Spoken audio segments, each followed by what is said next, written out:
बारिश का मौसम है। गांव में जोर से बारिश हो रही है। गलियां कीचड़ से भरी हैं और आसमान में काले बादल छाए हैं। फिर भी सुरेश अपने समोसों का ठेला तैयार करता है और गांव में निकल पड़ता है। अरे बारिश हो या तूफान, सुरेश का ठेला तो रुकेगा नहीं। चल आज भी गांव में समोसों की खुशबू फैलानी है। लोग भूखे तो नहीं रह सकते हैं ना। बारिश में भी गर्मा गर्म समोसे सबको पसंद आएंगे। बारिश रुक जाती है। कुछ लोग बाहर निकलते हैं और ठेले पर रुकते हैं। अरे सुरेश, ये समोसे तो गीले हो गए हैं। बारिश में तूने इन्हें ढककर क्यों नहीं रखा? स्वाद तो बिल्कुल फीका लग रहा है।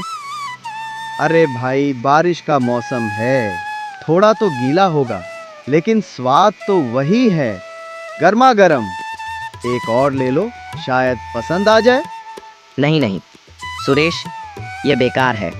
बारिश में समोसे लेना ही गलती थी। अगली बार सूखे और कुरकुरे समोसे लाना, तब बात बनेगी। लगता है आज का दिन मुश्किल है, लेकिन हिम्मत नहीं हारनी। ठीक है भाई, कल और बेहतर समोसे लाऊंगा, जरूर आजमाना। सुरेश दिन भर मेहनत करता है लेकिन किसी को उसके समोसे पसंद नहीं आते। बारिश की वजह से समोसे कम बिकते हैं। वह थक कर और निराश होकर घर की ओर लौटता है। सुरेश गीला गीला घर लौटता है। उसका कपड़ा बारिश से भीगा हुआ है और चेहरा थकान और निराशा से भरा है। उसकी पत्नी राधा उसे देखकर चिंतित हो जाती है। अरे सुरेश, ये हालत क्या बना रखी है? फिर बारिश में भीगते हुए ठेला लगाने गए थे। चेहरा तो बता रहा है कि आज कुछ ठीक नहीं हुआ। समोसे बिके कि नहीं? हाँ राधा, क्या बताऊं, बारिश ने सारा खेल बिगाड़ दिया। लोग समोसे खरीद तो रहे थे, पर सब कह रहे थे कि गीले हो गए हैं, स्वाद बिगड़ गया। कुछ ही समोसे बिके। मैंने तो दिन भर गलियों में ठेला घुमाया, पर मौसम ने साथ नहीं दिया। ये तो परेशानी की बात है सुरेश। अगर रोज रोज ऐसा रहा तो हमारा क्या होगा? थैले का खर्चा, घर का खर्चा, सब कैसे चलेगा? कुछ और सोचना पड़ेगा, नहीं तो मुश्किल हो जाएगी। हाँ राधा, चिंता तो मुझे भी है, पर हार नहीं माननी। कल फिर कोशिश करेंगे। शायद मौसम सुधर जाए और लोग फिर से समोसे खाने आए। बस थोड़ा सब्र रखना होगा। सुरेश और राधा चुपचाप रात का खाना खाते हैं। कमरे में सन्नाटा है और दोनों के मन में चिंता की लकीरें हैं। अगले दिन सुबह होती है। बारिश अब हल्की हो चुकी है। सुरेश फिर से अपने समोसों का ठेला तैयार करता है और गांव की गलियों में निकल पड़ता है, लेकिन लोग उसके ठेले पर नहीं रुकते। लगता है कल की बात सबके दिमाग में अटक गई। लोग शायद सोच रहे हैं कि समोसे फिर से गीले होंगे। कोई ठेले पर आ ही नहीं रहा। अरे इतनी मेहनत से समोसे बनाए और अब कोई खाने वाला ही नहीं। वो एक चौराहे पर ठेला रोककर इंतजार करता है, लेकिन घंटों बीत जाते हैं और कोई ग्राहक नहीं आता। सुरेश का चेहरा उदास हो जाता है। क्या करूं अब? अगर ऐसे ही रहा तो ठेला चलाना मुश्किल हो जाएगा। तभी एक बूढ़ा व्यक्ति, जिसके कपड़े पुराने और फटे हुए हैं, धीरे धीरे ठेले के पास आता है। बेटा, एक समोसा दे दे, बहुत भूख लगी है, दिन भर से कुछ नहीं खाया। बाबा, आपके पास पैसे हैं? बेटा, मेरे पास तो एक पैसा भी नहीं है, बस सोचा शायद तू कुछ दे दे। कोई बात नहीं बाबा, भूखे को खाना देना पुण्य का काम है। ये लो, गर्मा गर्म समोसा खाओ और ताकत लाओ। बेटा, तेरा दिल तो सोने जैसा है, ये समोसा बहुत स्वादिष्ट है। भगवान तुझे हमेशा खुश रखे और तेरे ठेले पर बरकत दे। शुक्रिया बाबा, आपकी दुआ ही काफी है। आसमान फिर से काले बादलों से घिर जाता है और अचानक तेज बारिश शुरू हो जाती है। बारिश की बूंदें ठेले पर रखे समोसों पर गिरने लगती हैं। सुरेश परेशान हो जाता है। अरे ये क्या हो गया, फिर से बारिश? अब तो सारे समोसे भीग जाएंगे। कल लोग बुरा भला कह रहे थे और आज फिर वही हाल। मेहनत पर पानी फिर जाएगा। तभी बूढ़ा व्यक्ति अपनी पुरानी मोटी बोरी उतारता है, जो उसने बारिश से बचने के लिए ओढ़ रखी थी। बेटा, परेशान मत हो, यह बोरी ले, इसे अपने ठेले पर डाल दे, इससे तेरे समोसे भीगने से बच जाएंगे। लेकिन बाबा, अगर मैं ये बोरी ले लूं तो आप कैसे बचेंगे इस बारिश से? आप तो खुद भीग जाएंगे। मेरी चिंता तू मत कर बेटा, यह बोरी तुझे ज्यादा जरूरी है, ले रख ले इसे और अपने समोसों को बचा। बाबा, आपका बहुत बहुत शुक्रिया। आपने मेरी बड़ी मुसीबत हल कर दी। बस अपना काम करते रहा बेटा। अच्छे दिल वालों का हमेशा भला होता है। बूढ़ा व्यक्ति धीरे धीरे बारिश में चलना शुरू करता है, लेकिन अचानक वह बारिश के पर्दे में गायब हो जाता है। वह बोरी को और मजबूती से ठेले पर बांधता है। बारिश अब थम चुकी है। एक ग्राहक जो गांव का एक जाना माना व्यापारी है, ठेले के पास आता है। अरे सुरेश, तेरा ठेला तो आज भी यहीं है। मैंने सुना था कि कल तेरे समोसे गीले हो गए थे, लेकिन आज तो मौसम थोड़ा ठीक लग रहा है। चल 2 समोसे दे दे, भूख जोरों की लगी है। हाँ भाई, आज समोसे बिल्कुल ताजा हैं, ये लो गर्मा गर्म। लेकिन सच कहूँ, कल की बात से मन थोड़ा डरा हुआ है। लोग शिकायत कर रहे थे। वाह सुरेश, ये क्या बात है।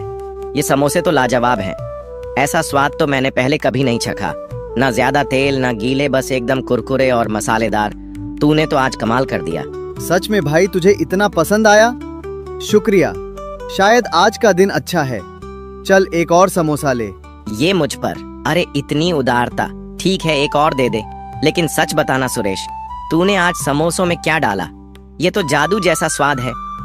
बस वही पुराना मसाला भाई। शायद आज मेहनत का फल मिल रहा है। ग्राहक समोसे खाकर चला जाता है और रास्ते में मिलने वालों से सुरेश के समोसों की तारीफ करता है। धीरे धीरे और लोग ठेले की ओर आने लगते हैं। एक के बाद एक ग्राहक समोसे खरीदते हैं और हर कोई स्वाद की तारीफ करता है। सुरेश, यह तो बात हो गई। कल तेरे समोसे गीले थे, लेकिन आज तो तूने बाजी मार ली। ये स्वाद तो भूलने वाला नहीं। मेरे पूरे परिवार को यह समोसे खिलाऊंगा। कितने बचे हैं? 4 और दे दे। अरे इतनी तारीफ, धन्यवाद भाई लोग। बस थोड़े ही समोसे बचे हैं, जल्दी ले लो। देखते देखते ठेले पर भीड़ लग जाती है। लोग एक दूसरे को बुलाने लगते हैं और कुछ ही देर में सुरेश के सारे समोसे बिक जाते हैं। वह थक गया है, लेकिन चेहरे पर संतुष्टि की मुस्कान है। आज तो कमाल हो गया। ना जाने उस बूढ़े बाबा की बोरी में क्या जादू है, लेकिन कुछ तो खास है। चल घर जाकर राधा को ये खुशखबरी सुनाता हूँ। वह ठेले को धक्का मारकर घर की ओर चल पड़ता है। मन में नई उम्मीद और उत्साह लिए सुरेश दिन भर की कमाई के साथ खुशी खुशी घर लौटता है। अरे सुरेश, आज तो तुम्हारा चेहरा चमक रहा है, जैसे कोई खजाना मिल गया हो। क्या बात है? लगता है ठेले पर आज कुछ खास हुआ। जल्दी बताओ, समोसे बिके कि नहीं? कितने बिके? राधा, आज तो कमाल हो गया। सारे समोसे बिक गए, एक भी नहीं बचा। लोग ठेले पर ऐसे टूट पड़े जैसे गांव में मेला लग गया हो। हर कोई तारीफ कर रहा था, कह रहे थे कि इतने स्वादिष्ट समोसे पहले कभी नहीं खाए। सच में सुरेश, ये तो बहुत अच्छी खबर है। लेकिन कल तो लोग शिकायत कर रहे थे कि समोसे गीले हैं, स्वाद बिगड़ गया। आज अचानक ये बदलाव कैसे हुआ? कुछ तो खास बात है, बताओ ना। हाँ राधा, मुझे भी समझ में नहीं आ रहा। आज एक बूढ़े बाबा आए थे, बहुत भूखे लग रहे थे। मैंने उन्हें मुफ्त में समोसा दे दिया। फिर उन्होंने मुझे एक बोरी दी ताकि बारिश में समोसे गीले ना हो। बस उस बोरी से समोसों को ढका और फिर लोग आने लगे। एक के बाद एक सब तारीफ करते गए। अरे सुरेश, तुमने बुरे बाबा को मुफ्त में समोसा दिया। ये तो तुम्हारी अच्छाई का फल है। देखा, अच्छा काम करने से हमेशा अच्छा ही होता है। वो बोरी तो बस एक बहाना था। तुम उसका ज्यादा जिक्र मत करो। अपनी मेहनत और दिलेरी पर ध्यान दो, वही तुम्हें आगे ले जाएगी। हाँ राधा, शायद तुम सही कह रही हो। बाबा की दुआ और मेरी मेहनत ने आज रंग दिखाया। चलो अब खाना खाते हैं। आज का दिन तो यादगार रहा। हाँ, और कल भी ऐसे ही मेहनत करना सुरेश। मुझे यकीन है तुम्हारा ठेला अब रोज ऐसे ही चमके। सुरेश और राधा खुशी से खाना खाते हैं। घर में उदासी की जगह अब हंसी और उम्मीद का माहौल है। कुछ दिन बाद का मौसम फिर से लौट आता है। सुरेश अपने ठेले को तैयार करता है। वो बाजार से एक चमकीली छतरी खरीद लाता है और उसे ठेले पर मजबूती से लगाता है। वो ठेले को धक्का मारकर गांव की गलियों में निकल पड़ता है।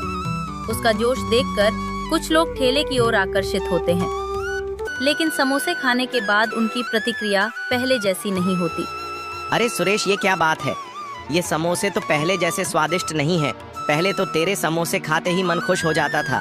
ऐसा जादुई स्वाद था। आज कुछ कमी सी लग रही है। तूने मसाला तो वही डाला ना?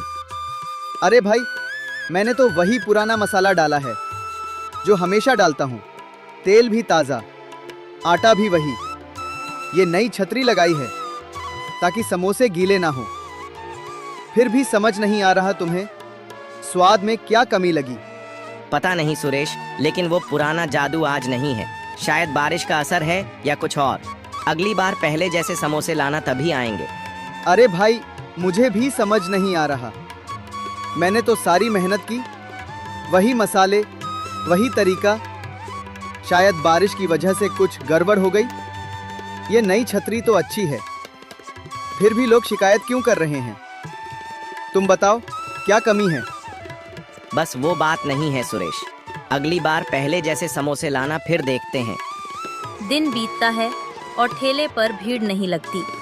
सुरेश के ज्यादातर समोसे बिकते नहीं और वो परेशान हो जाता है। वो चौराहे पर ठेला रोककर सोच में डूब जाता है। ये क्या हो गया? छतरी तो बढ़िया है, समोसे गीले भी नहीं हुए, फिर लोग शिकायत क्यों कर रहे हैं? पिछले कई दिन सब कुछ ठीक चल रहा था, लोग तारीफ कर रहे थे। आज अचानक ये क्या हो गया? वो गहरी सोच में पड़ जाता है और उसे उस बूढ़े बाबा की बोरी याद आती है। पिछले कई दिन उस बोरी को लगाने से समोसे खूब बिक रहे थे और लोग तारीफ करते नहीं थक रहे थे। आज छतरी लगाई और सब बिगड़ गया। शायद उस बोरी में कुछ खास बात है। नहीं, ये तो बस एक बोरी है, लेकिन फिर भी कुछ तो गड़बड़ है। खुद फिर से बोरी लगाऊंगा, देखता हूं क्या फर्क पड़ता है। अगर लोग फिर से तारीफ करने लगे तो समझ लूंगा कि कुछ तो बात है। सुरेश तुरंत घर लौटता है, छतरी को हटाता है और फिर से उस बूढ़े बाबा की बोरी को ठेले पर लगाने का फैसला करता है। सुरेश बूढ़े बाबा की बोरी ठेले पर लगाता है। छतरी हटाकर वो ठेला लेकर गांव की गलियों में निकलता है। बोरी समोसों को ढके हुए हैं। चौराहे पर ठेला रुकते ही एक ग्राहक आता है, समोसा खाता है और तारीफ करता है। खबर फैलती है और ठेले पर भीड़ लग जाती है। लोग समोसों की तारीफ करते हैं और जल्दी ही सारे समोसे बिक जाते हैं। सुरेश थका हुआ लेकिन खुश है। ठेला समेटते समय वो बोरी को देखता है और समझ जाता है कि इसमें कोई खास शक्ति है। वो बोरी को संभाल कर रखता है और खुशी खुशी घर की ओर चल पड़ता है। वो घर के बाहर एक चारपाई पर बैठकर थोड़ा आराम कर रहा है। तभी उसका दोस्त राजू उसके पास आता है। सुरेश भाई, थोड़ा वक्त है, मुझे तुमसे कुछ बात करनी है। अरे राजू, बैठ। क्या बात है? चेहरा तो ऐसा लग रहा है जैसे कोई बड़ी मुसीबत आ गई हो। बता, क्या हुआ? सुरेश भाई, सच कहूँ तो मैं बहुत परेशान हूँ। कई दिनों से कोई काम नहीं मिल रहा। बाजार में कोई दुकानदार मुझे रखने को तैयार नहीं। घर का खर्चा चलाना मुश्किल हो गया है। सोचा तुमसे बात करूं, शायद तुम अपने ठेले पर मुझे रख लो। थोड़ा बहुत हाथ बटा दूंगा, कुछ काम कर लूंगा। राजू, मैं तुम्हारी परेशानी समझता हूँ, लेकिन सच कहूँ, मेरे ठेले पर अभी इतना काम नहीं है कि किसी को रख सकूं। मैं और राधा मिलकर सब संभाल लेते हैं। तुम तो जानते हो, ठेला छोटा सा है और अभी तो बस किसी तरह गुजारा चल रहा है। हाँ, समझा भाई, फिर भी सोचा था शायद तुम कुछ मदद कर सको। कोई बात नहीं, मैं कुछ और देखता हूँ। अरे राजू, टेंशन मत ले, तू मेहनती है, तुझे जल्दी ही कुछ काम मिल जाएगा। बस हिम्मत रख और गांव में इधर उधर पूछता रहे, कुछ ना कुछ जरूर निकलेगा। राजू चुपचाप सिर हिलाता है और निराश होकर चला जाता है। सुरेश उसे जाते हुए देखता है और उसके मन में राजू की परेशानी के लिए थोड़ा दुख होता है, लेकिन वो अपने ठेले के काम में व्यस्त है। राजू अपने घर लौटता है और अपनी पत्नी से बात करता है। सुरेश ने मुझे काम देने से मना कर दिया, कहता है ठेले पर इतना काम नहीं है। लेकिन मैंने देखा है, कभी उसके समोसे बेकार हो जाते हैं और कभी एकदम से इतने स्वादिष्ट कि सारा गांव तारीफ करता है। अब तो उसका ठेला रोज चल रहा है। पता नहीं वो क्या जादू करता है। मुझे तो लगता है उसमें कुछ राज है। सच में? फिर तो तुझे पता लगाना चाहिए राजू। शायद उसने कोई खास तरीका ढूंढ लिया है। तू उसका पीछा कर, देख क्या मात्रा है। राजू के मन में शक और लालच जागता है।